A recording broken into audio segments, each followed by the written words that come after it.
Hello everyone, welcome back my channel. সবাইকে স্বাগত জানিয়ে একটা নতুন ব্লগ স্টার্ট করছি।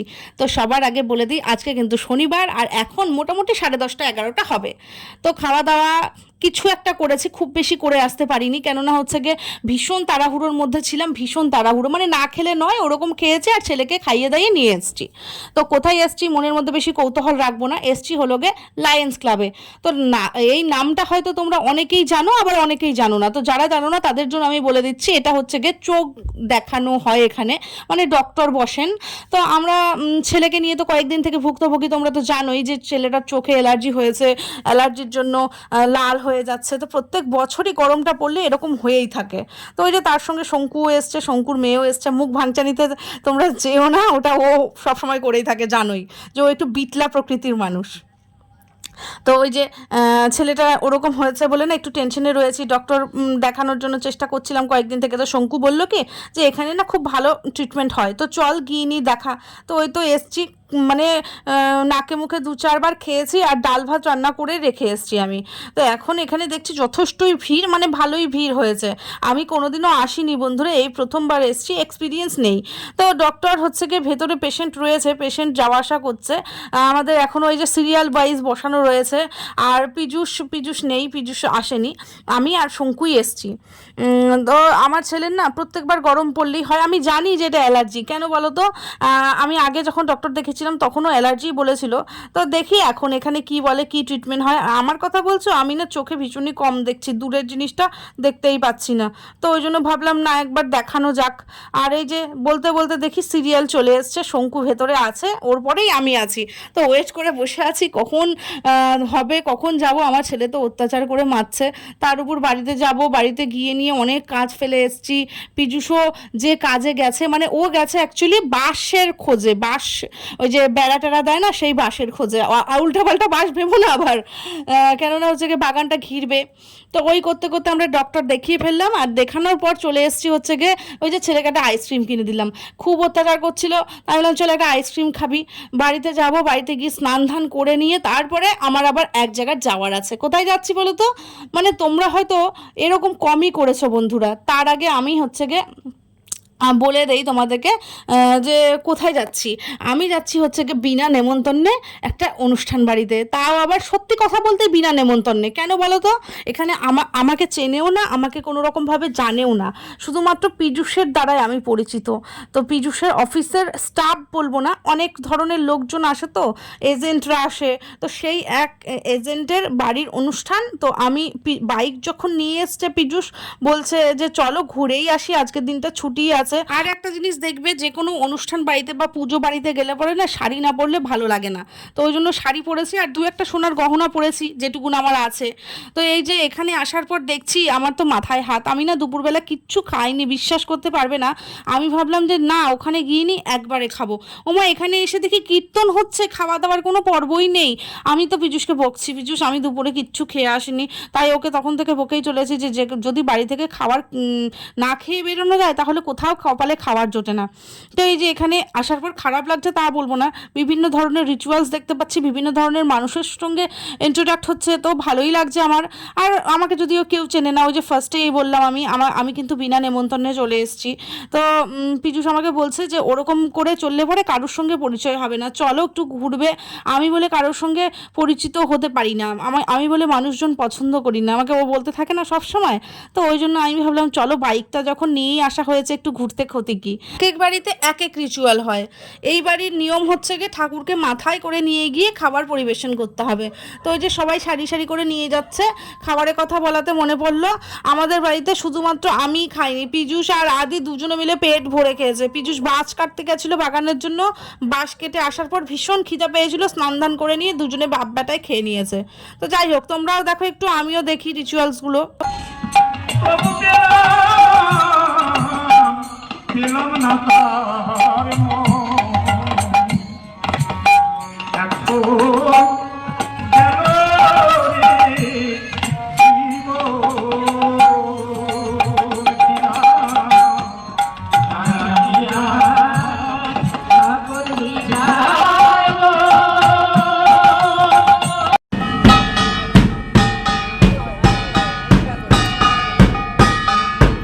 কীর্তন কীর্তন শেষ হতে হতে সন্ধে হয়ে গেছে, আর এইদিকে আমার পেটের অবস্থা জাস্ট ভাবা যাচ্ছে না।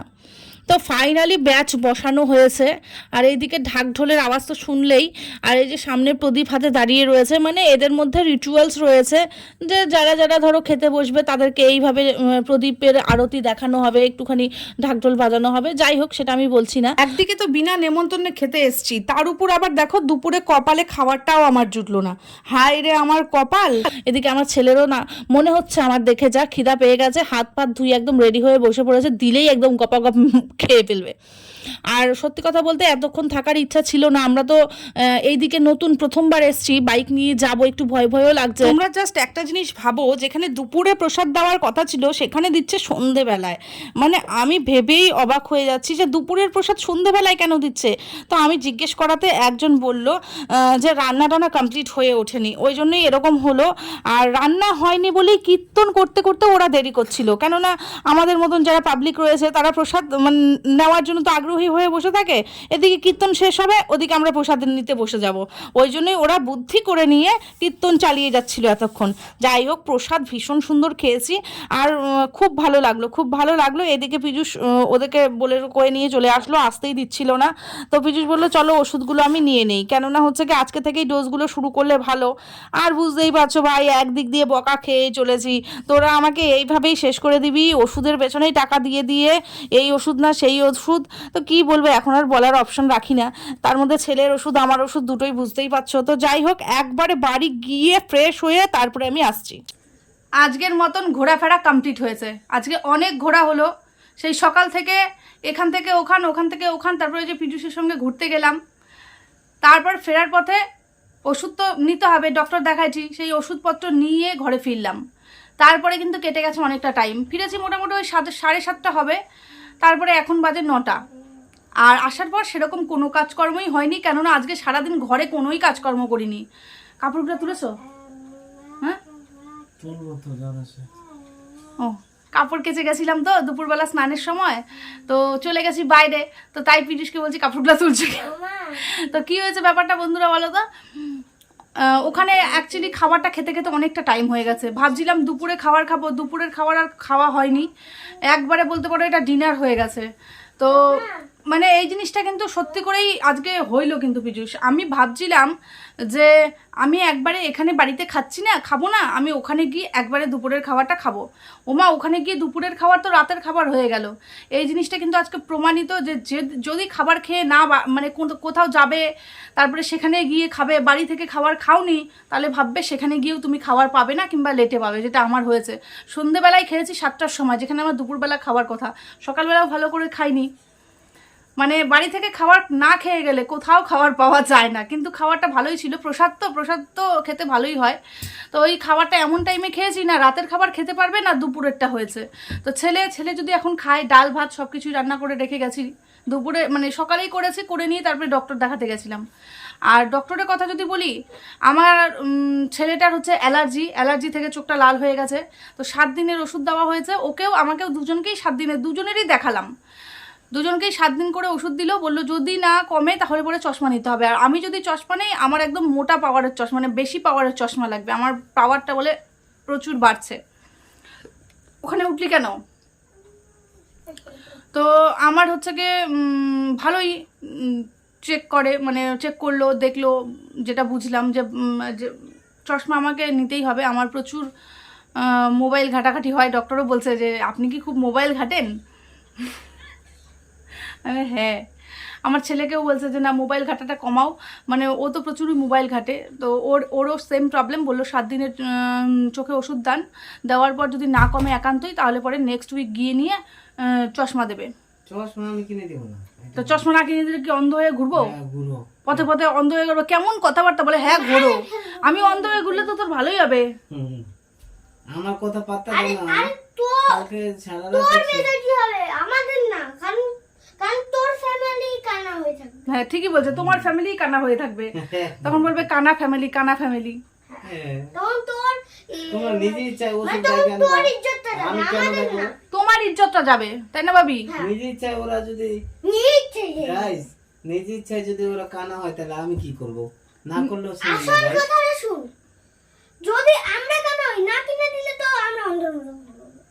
মোবাইল দেখবো সারাদিন রাত। তো আমাদের তো আর বেজাতি হবে না, বেজাতি হলে তোরই হবে, কারণ আমার কোনো বেজাতি, আমি বলবো মোবাইল দেখি হয়েছে, নিজে ইচ্ছা ওরা জায়গা আছে তো কি তাও ওষুধ রেখে নিয়ে তাও তো আসো। কানা ফ্যামিলি বলবে, তাও তো তোর ওগুলো সব বেজাতি হবে। তো আমরা তো তখন কানা থাকবো, আমি কি আর বুঝতে পারবো তখন তো তোরই এসে যাবে। মানে ও বলতে চাইছে যে আমরা তো কানা হয়েই যাব, যা বলবে লোকে তোমাকে বলবে, তুমি তখন বুঝবা। হ্যাঁ ওর টপিকটাও ঠিক। তখন কিনে দিবা নাকি? আচ্ছা ঠিক আছে, দাঁড়াও। তো এই হচ্ছে কি ব্যাপার, ওষুধ নিয়ে এলাম, ওর 2টো ড্রপ আমার 2টো ড্রপ, এখন হচ্ছে গিয়ে লাগাবো, লাগানোর পর দেখা যাবে। হ্যাঁ তোমাকে তো দিয়েছে। তো আমরা আর খাবারটা খাচ্ছি না, যদি ছেলে খায় ছেলেকে খাইয়ে দেবো। আজকে আর কোনো কাজকর্ম হয়নি, একটু বাড়িতে এসে নিয়ে ফ্রেশ হলাম, কেননা সেই রাস্তার মধ্যে ধুলা, এমন ধুলা, আর আস্তে আস্তে কিন্তু অন্ধকার হয়ে গেছে রাস্তার মধ্যে। পীযুষ তো একটু ভয়ও পাচ্ছে, পীযুষের বাইকটা আবার একটু ডিফেক্টিভ আছে, তো মাঝখানে অফ হয়ে যায়। তো ফাইনালি বাড়িতে এসে পৌঁছেছি, পৌঁছানোর পর এখন 9টা যদিও বাজে, শুয়ে পড়বো, আজকে একটু তাড়াতাড়ি শুয়ে পড়বো, কালকে সকাল সকাল উঠবো। তো যাই হোক, সারাদিনটা এইরকম দৌড়াঝাপা করতে করতেই গেল। চলো এখনকার মতন আমি ব্লগটা এখানেই এন্ড করি, কালকে দেখা হবে আবার নতুন একটা ব্লগে। খুব ভালো থাকবে, গুড নাইট।